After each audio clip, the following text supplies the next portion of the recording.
Bonjour à tous, alors on se retrouve pour le deuxième épisode en fait sur le Alex Kidd Battle Online en version client-serveur et on s'intéresse maintenant donc aux clients et aux problématiques qu'on peut rencontrer en particulier avec JFX. Donc dans l'épisode précédent, grosso modo, on avait fait le focus sur le serveur RMI, donc on avait commencé à parler des barres de synchronisation qui permettaient justement aux futurs clients de pouvoir gérer ce genre de choses. On avait aussi fait le focus sur le fait que les différents utilisateurs s'identifiaient grâce à leur pseudo pour savoir à quelle partie en fait et par quelle partie ils étaient concernés. Et enfin, on avait vu le système un peu particulier d'invitation en fait que lorsque le joueur voulait créer une partie, ça générait une invitation que vous devez chiffrer, qui était envoyée donc à son collègue. Son collègue pouvait donc se connecter en utilisant ce fameux ticket, cette fameuse invitation chiffrée. Le serveur ensuite déchiffrait le ticket et récupérait l'identifiant du salon, enfin l'identifiant de la partie en tous les cas, pour pouvoir l'associer à ce fameux utilisateur. Donc pour parler JFX, on va se retrouver avec quatre écrans, contrairement donc à la version monopost, on va dire, où il n'y avait que trois écrans. Là effectivement, on a un premier écran euh, ici même, hein, qui est l'écran de connexion, où on pourra soit créer une partie, soit rejoindre une partie existante. Donc dans le cas de la création d'une partie, on va être invité à attendre dans un salon en attendant que l'invité se connecte. Et quand l'invité arrivera, on arrivera directement sur l'écran de la battle de Shifumi. Alors que celui qui rejoint la partie, une fois passé l'écran de connexion, arrivera directement sur la partie à partir du moment où effectivement le créateur est toujours là. Donc là, il y a une phase de synchro, effectivement, au moment de l'attente de l'invité, pour l'un des deux participants. Alors ensuite arrive la partie. Donc la partie va s'enchaîner avec trois manches au maximum, mais à chacune des manches, on va essayer de s'assurer justement que un individu commence pas la manche avant l'autre, ou ainsi de suite. Donc encore une fois, il y a la deuxième barre de synchronisation qui arrive ici, et qu'il faudra gérer assez proprement côté client. Et enfin, une fois que la partie est terminée, on arrive à l'écran résultat. Et on peut revenir de cet écran résultat au-delà d'avoir le résultat du match. On a un bouton qui nous permettra de revenir et de réinitialiser quelque part le système en supprimant côté service, donc côté RMI, le côté du serveur, tout ce qui est toutes les données relatives au pseudo que l'on vient d'utiliser. Donc, comme introduit dans la précédente vidéo, on a effectivement toute une technologie RMI qui nous permet justement de pouvoir communiquer à distance avec un serveur. Donc, ce qui se passe dans notre application JFX, qui est MVC évidemment, modèle vue contrôleur, on va avoir ici un modèle très particulier qui ne sera en réalité qu'un proxy. Donc, grosso modo, on va se retrouver avec la même façade que l'on avait côté serveur, mais effectivement, toutes les méthodes ici vont être implémentées grâce à des appels RMI. Donc on va refaire un petit coup de focus au niveau du scénario pour voir un peu ce qui se passe. Donc encore une fois, on crée une partie, on récupère le token de la salle d'attente, on l'envoie par SMS ou autre à un invité. L'invité se connecte et glisse le fameux token. Les deux joueurs arrivent dans l'écran de combat. Donc là, il y a la phase, encore une fois, d'attente qui doit être gérée ici. Pour le joueur 1, l'écran que nous aurons, c'est que Alex Kidd sera le joueur 2, et réciproquement. À chaque manche, lorsqu'un joueur fait un choix, il ne peut, pas revenir dessus, c'est-à-dire qu'une fois qu'il a fait son choix, on va lui enlever la possibilité de refaire un second choix, en grisant par exemple le bouton. Et tant que l'autre utilisateur n'a pas fait son choix, il va rester sur cet écran-là en attendant que le deuxième utilisateur fasse son choix. Une fois que le deuxième aura fait son choix, le bouton va pouvoir être de nouveau accessible et il pourra attaquer la deuxième manche, sachant qu'entre-temps, le score aura été mis à jour. Et évidemment, on arrive à l'affichage du résultat final lorsque la partie est terminée. Donc les difficultés techniques ici sont en particulier liées à JFX. Alors pourquoi? parce qu'en réalité, il faut gérer ces fameux moments d'attente. Et si on le fait salement, c'est-à-dire on ne fait pas trop attention, on le met dans le thread principal, donc dans l'application sans créer de thread, grosso modo, là vous allez avoir un freeze complet de l'application. Donc là, enfin en général, la thread principale de JFX déteste être bloquée ou en attente. Et dans ce cas-là, l'application ne répond plus et c'est assez problématique. Donc une solution, effectivement, ça serait d'utiliser des threads. Alors c'est faisable, il n'y a pas de problème, mais par contre, vous verrez qu'il y a une certaine politique de sécurité vis-à-vis des threads, et en particulier, vous ne pouvez pas commander un changement de vue à partir d'un thread qui n'est pas celui principal de JFX. Alors du coup, des fois, alors, il existe une technique, hein, grosso modo, qui est d'utiliser le platform run later, qui permet d'exécuter des instructions. Ces instructions, en réalité, ne sont pas quand vous êtes dans la thread secondaire. Ça va injecter l'instruction dans la thread de JFX. Et du coup, ça permet justement de pouvoir modifier une vue en replaçant une instruction dans la thread JFX. Bon, ça reste un peu du bricolage. Et il y a une façon un peu plus élégante qui est d'utiliser les tasks, donc les tâches, en JFX. Et c'est cette solution-là que je vais vous proposer aujourd'hui. On va revenir donc un peu faire le tour de toute l'application. Alors, on s'était quitté sur le RMI Service, on avait vu le contenu du modèle, on avait vu aussi les interfaces avec toutes les exceptions, avec aussi la façade quelque part qui était déclarée ici. Et on va s'intéresser maintenant au côté JFX. Donc on va déjà faire le tour des vues, voir un peu à quoi elles ressemblent. Donc la vue accueil, on va utiliser Scene Builder pour l'afficher. Donc il n'y a pas grand chose qui change avec la version Monopost, si ce n'est que maintenant vous avez un bouton rejoindre. Et grosso modo, quand on cliquera sur ce bouton rejoindre, on va faire apparaître une message box qui vous demandera de saisir le fameux token. Ce fameux token sera ensuite récupéré, ainsi que le pseudo, et envoyé au contrôleur pour dire notre intention de rejoindre une partie en cours. Ou sinon, si vous voulez créer une partie, d'ailleurs on va sûrement changer le libellé du bouton, on va mettre créer. Hop. Et du coup, en cliquant sur ce bouton, on va créer une nouvelle partie en fonction du pseudo que nous aurons saisi. Ok. On passe à la vue suivante. On va passer donc à la salle d'attente. Vous allez voir que la salle d'attente, il n'y a rien du tout, si ce n'est donc une page dans laquelle on va préciser qu'on attend l'invité. Et on va par contre glisser le ticket d'invitation dans cet exit qui est là. Comme ça, vous pouvez le récupérer et vous pouvez l'envoyer à votre collègue qui pourra ensuite se connecter à l'application. Donc le but du jeu de cette vue-là, c'est un de vous fournir le ticket et deux de vous faire patienter en vous mettant une belle image.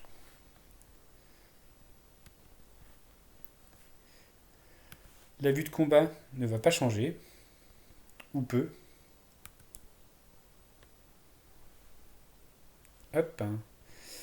Donc là, il y a juste effectivement le même écran. Alors là, on ne le voit pas, mais il y a un label qui se balade ici avec votre nom. Et là, contrairement à avant, il y avait un index qui se baladait ici. Donc ici, ça sera le nom du joueur qui va être injecté, ainsi que le score dans la partie centrale et votre pseudo ici. Tout comme de ce côté-là. Là, vous avez toutes les images qui vont être utilisées pour faire les pseudo-animations. Vous avez également, normalement, un texte qui se balade. Hop, c'est pas celle-ci. C'est pas celle-ci. Alors, c'est celle-là, effectivement, mais on va juste remettre le label tout en haut. Et c'est le label qui contiendra le nom de l'utilisateur que vous affrontez, votre adversaire. On sauvegarde également.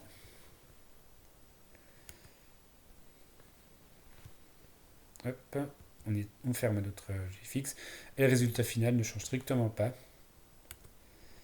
Nous avons toujours notre bouton menu qui nous permet de revenir sur l'écran principal. Simplement, là, ça ne sera plus une simple redirection. On va demander effectivement au proxy de faire un reset des données côté service. Mais ça, on reviendra là-dessus sur le contrôleur. Ok. Donc en fait, ce qui s'est passé dans l'application, là, elle n'est pas fonctionnelle à 100%. J'ai volontairement mis en suspens la gestion justement des attentes pour faire avec vous la définition d'une tâche et voir exactement comment ça fonctionne. Donc là, si je lance, ça va pas très bien se passer du tout. Le but du jeu n'est pas là dans un premier temps, mais de bien vous faire comprendre comment bien utiliser ces fameuses tâches. Donc ici, on retrouve le côté modèle. Donc je l'ai appelé Proxy Online. J'aurais pu ne pas la redéfinir et j'aurais pu réutiliser exactement l'interface qu'il y a dans le package interface. Enfin, dans le module interface. J'aurais pu carrément faire ceci. Mais bon, ça me permettait au moins d'avoir un truc avec l'interface qui est là et puis directement l'implémentation qui suit. Mais sinon, c'est exactement les mêmes méthodes avec les mêmes paramètres. Bon, la seule différence qu'il y a effectivement avec la version de la façade, c'est qu'ici on a un score DTO qui est proche du web service, du service RMI, plus que de la façade pour le coup. Donc au niveau du proxy, donc comme je vous le disais tout à l'heure, à cet instant-là, on est en train de créer un client RMI. Donc on réutilise la version RMI server, hein, la constante qu'on avait définie dans le RMI service. D'ailleurs, il est important en fait d'avoir en dépendance, ici même, tout ce qui est RMI, parce que vous allez avoir besoin de l'interface du service RMI pour pouvoir le contacter. Et d'ailleurs, vu qu'on crée une instance ici de service avec Skid Online, le but du jeu, justement, ça va être de récupérer l'instance qui a été publiée côté serveur. Et ça se fait justement grâce aussi, en faisant un naming.lookup. En fonction du nom que l'on avait défini tout à l'heure, il va aller chercher en fait ce fameux service avec ce nom-là. Et à partir de cet instant-là, une fois que vous êtes sorti du constructeur, le client est prêt, la connexion est faite avec le serveur RMI et à chaque fois, vous allez invoquer les méthodes sur le service RMI. Donc on le voit, hein, ici, toutes les méthodes sont redéfinies en fonction de ce service. Alors par contre, il y a juste un truc que j'ai fait un peu salement, mais bon, c'est les remote exceptions, hein. Quelque part, je les catch ici et je lance une runtime si jamais il y a un problème. L'avantage des runtime, c'est qu'elles sont pas, elles ont pas besoin d'être catchées. Elles sont vraiment exécutées. C'est des erreurs d'exécution, hein. Donc le but du jeu, c'est de faire crasher violemment uniquement s'il y a un vrai problème de connexion avec le service RMI. Donc là, il n'y a pas vraiment de mystère, hein. On redéfinit chacune des méthodes en fonction du service RMI tout le temps, tout le temps. On retourne à chaque fois ce que le service RMI va faire.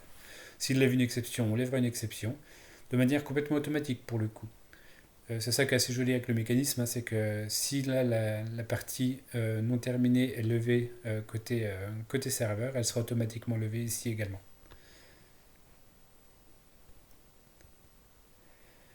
Ok, on va juste faire un petit tour côté contrôleur.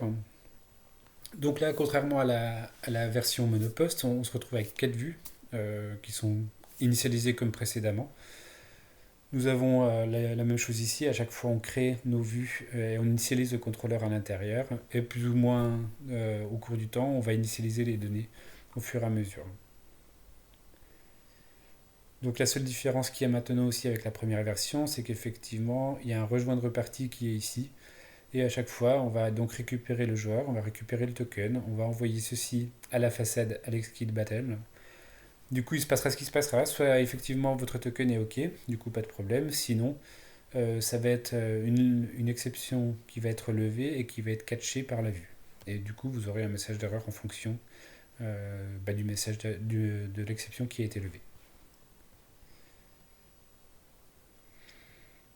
Donc là, ce qui est intéressant aussi, c'est qu'il y a une chose qui a un peu changé par rapport à la version classique.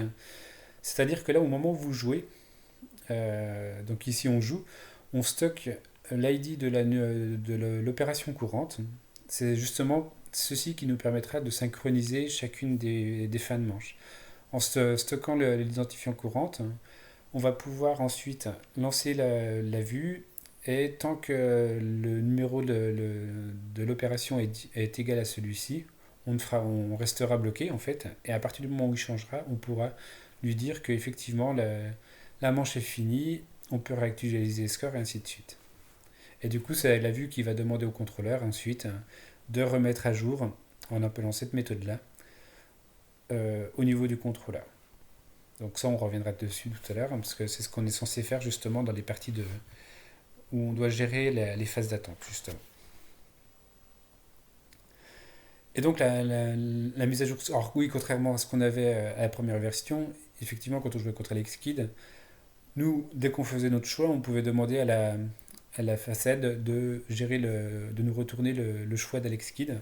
Là, c'est pas le cas. On ne sait pas du tout quand le deuxième utilisateur va justement faire son choix. Et du coup, c'est pour ça qu'on va injecter ici, en demandant à la vue combat d'attendre le choix de l'adversaire en lui passant l'ID de l'opération courante. Et du coup, dès que l'ID aura changé, ça va réveiller la vue et on appellera du coup match score. Donc intéressons-nous au premier cas où on va gérer une attente, c'est la vue attente joueur. Hop, donc voilà, j'avais laissé justement ici la partie à faire. Donc ici, ce qu'il faut qu'on fasse c'est au moment du chargement des données. On va déjà récupérer le token. Alors c'est ce qu'on a fait ici. On récupère le token et on l'injecte dans le text field qui s'appelle ticket.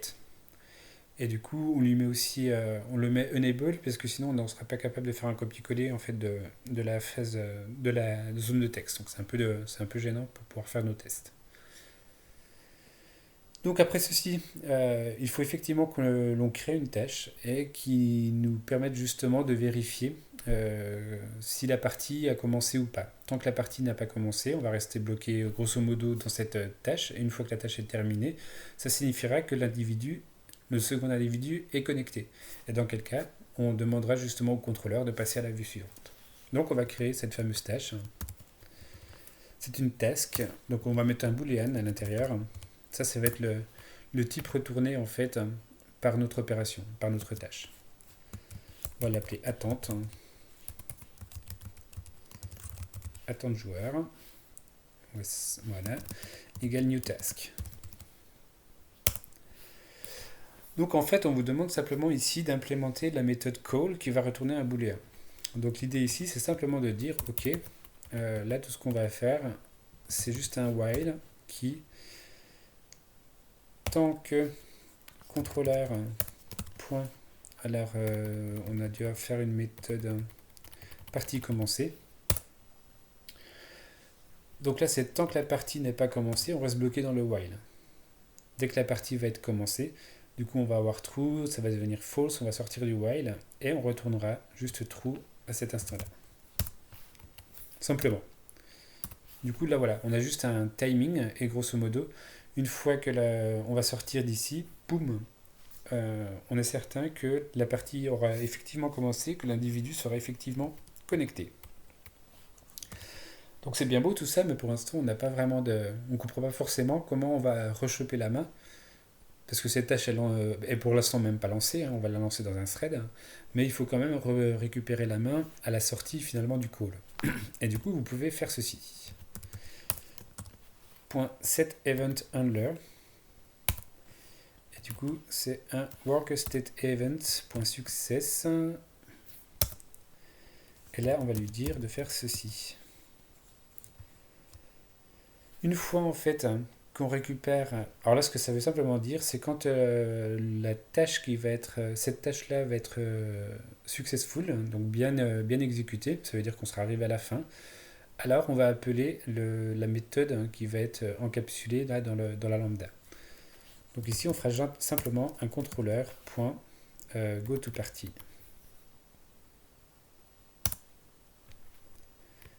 Et c'est tout. Alors presque c'est tout. Parce que pour l'instant, en fait, la tâche n'est pas lancée. Alors pour ceci, on va créer une thread. Égale new thread. Et on lui glisse à l'intérieur, justement, la fameuse tâche que l'on vient de définir. Et ensuite, on demande à la thread de commencer son traitement. Et à partir de là, l'instruction n'est pas bloquante en fait. Vous allez lancer ceci en tâche de fond, mais en réalité, il ne va rien se passer vraiment de particulier, puisque suite à cette exécution-là, il n'y a pas d'autre instruction à exécuter. Donc la vue va rester affichée devant vous, en attendant justement que la main revienne grâce au event handler que l'on a ajouté à l'attente. Et du coup, on changera seulement de vue quand on sera sorti quelque part de cette chose-là. Alors pour le coup, ça ne provoque pas un freeze, pour la simple et bonne raison que on est dans une thread différente et que du coup, le code JFX est exécuté jusqu'à la fin sans bloquer un instant T. Donc ça reste cool à ce niveau-là.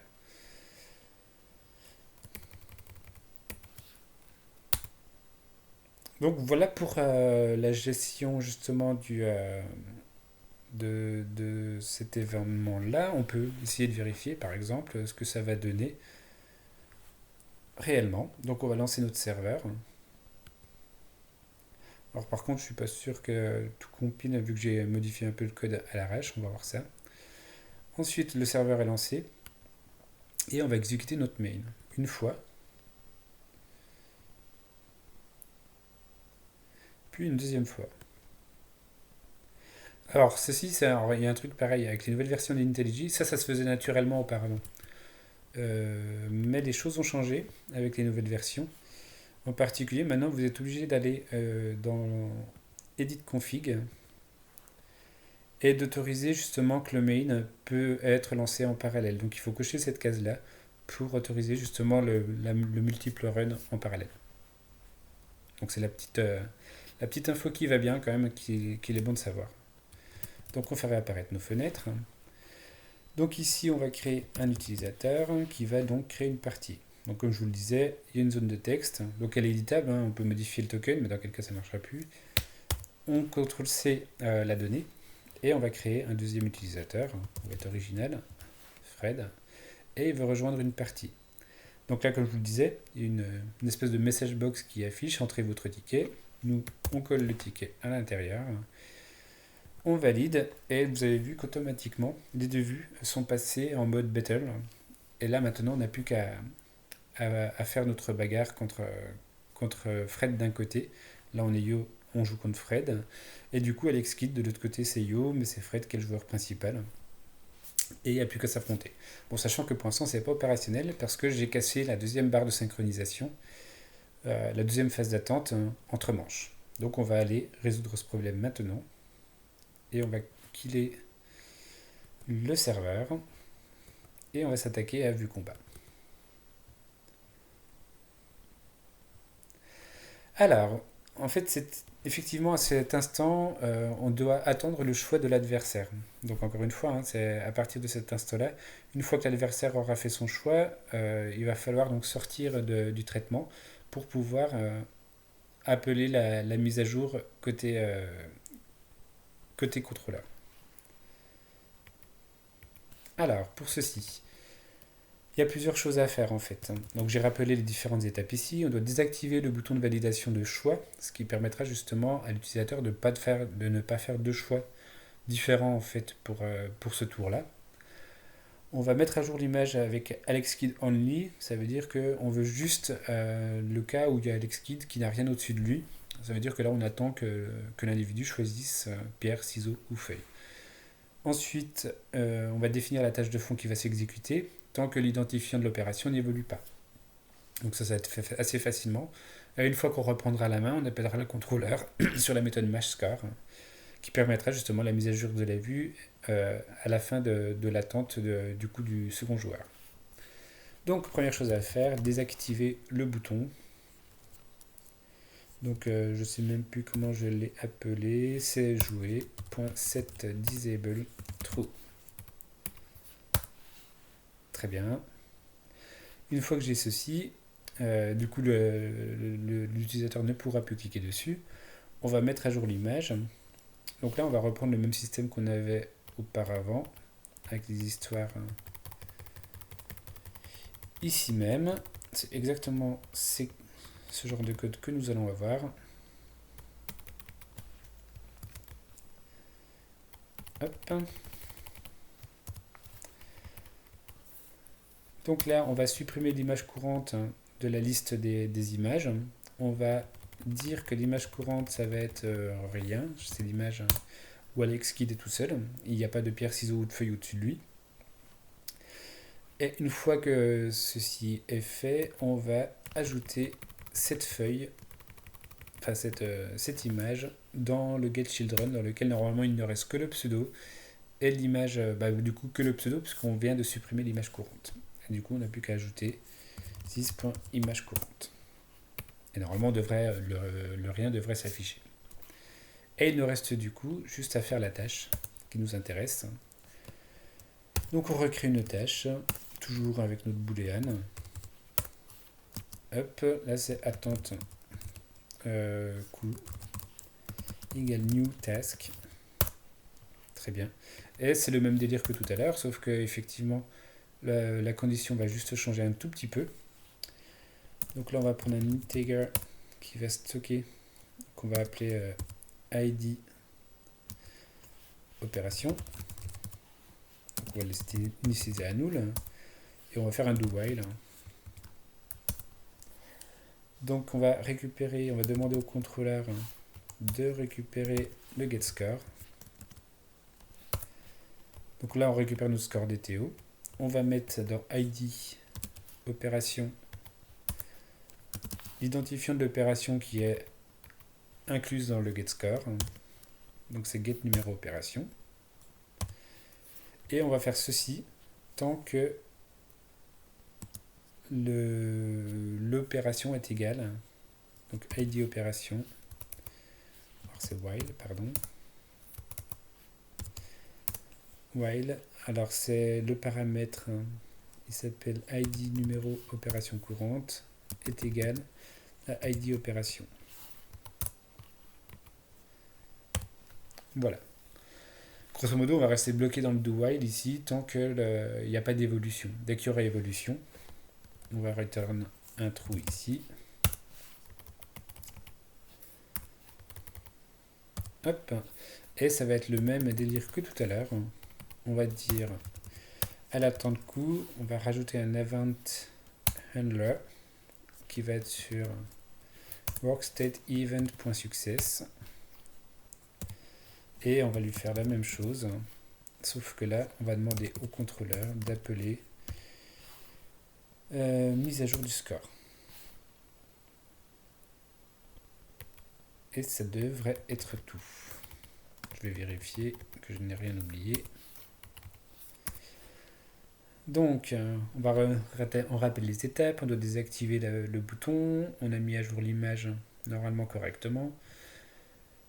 On a défini notre tâche fond, et oui, j'ai oublié quelque chose. On a oublié d'exécuter notre fameuse tâche. Donc c'est comme tout à l'heure, on crée une thread égale new thread, dans laquelle on glisse la tâche que l'on vient de définir, et on demande à la thread de s'exécuter. Et voilà. Donc là, normalement, tout est OK. Bon, il ne nous reste plus qu'à découvrir un peu si effectivement tout se comporte comme on l'espère. Donc on relance notre serveur. OK. On relance notre premier client.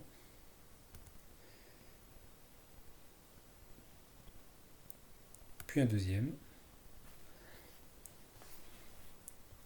Ça marche.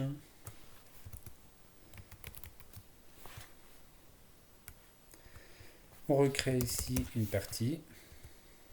On recrée ici our thread. On récupère le token.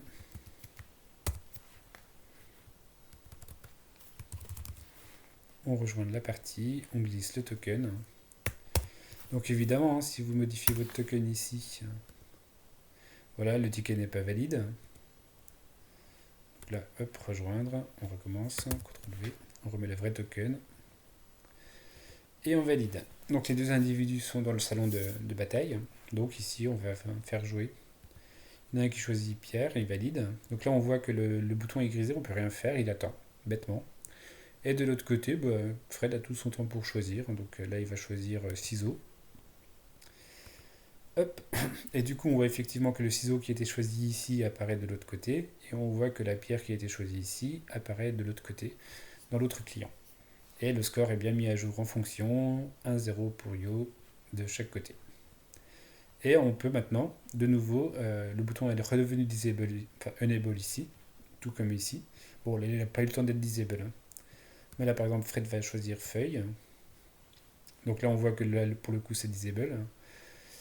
Et il s'avère que Johan est resté sur Pierre. Et du coup, Fred égalise de chaque côté. Et enfin, on va rester sur le coup final, où Johan va prendre Pierre et Fred va prendre les ciseaux. Et c'est la fin de l'histoire. Dans ce cas-là, effectivement, la partie est gagnée de chaque côté. Donc là, en appuyant sur menu, ce qui va se passer, c'est qu'effectivement, le service va être réinitialisé, tout comme pour ici. Donc là, si je recrée une partie, je peux. Donc ça me redonne un nouveau token. Alors, il ressemble étrangement à l'autre, hein, parce qu'en fait, c'est du AES en mode CBC, je crois. Ce qui fait que c'est un chiffrage par bloc. Donc, comme la donnée est quasiment identique au début, enfin, en particulier, c'est la deuxième partie qui est strictement identique, il s'avère que la fin est codée de la même façon. Par contre, le début diffère. Bon, vous verrez ça pour ceux qui sont en licence 3 cette année, ils verront ça en master l'année prochaine, mais pour les masters de cette année, il n'y a pas de problème, ils connaissent ça par cœur. Donc Fred ici peut rejoindre la partie. Ah, j'aurais dû garder le ticket précédent, c'est dommage. Et je vous aurais montré justement que le ticket était périmé, mais hop, là il rejoint la partie. Bon, on va juste montrer le coût du ticket périmé. Hop, on valide, on valide. Ah oui, alors du coup là c'est l'ancienne version qui était restée. Ciseaux. Hop, You a gagné. Euh, du coup, je vais recréer une troisième partie. Créer. Donc lui, Fred, va rejoindre une partie, mais on va pas recopier cette partie-là. On remet une nouvelle et on valide. Et là, il s'avère qu'effectivement, le ticket qu'on a utilisé tout à l'heure n'est plus valide maintenant. Et on ne peut plus accéder du coup à la partie précédente. Il faut effectivement lui donner le nouveau ticket pour pouvoir rejoindre la nouvelle partie qui vient d'être faite, évidemment. Bon, mais j'espère que ce petit tuto sur les particularités de GFX justement pour, en tant que client et en particulier la façon de gérer les phases d'attente assez proprement vous serviront et si vous avez des questions, bah, n'hésitez pas à poser des commentaires ou à balancer des mails hein, comme d'habitude et on essaiera d'être réactif à tout cela. Donc merci encore pour l'attente que vous suscitez justement, hein, parce qu'on me demande aussi d'en faire pas mal sur d'autres domaines de vidéos. Bah, en tout cas, on prend plaisir à le faire. À bientôt.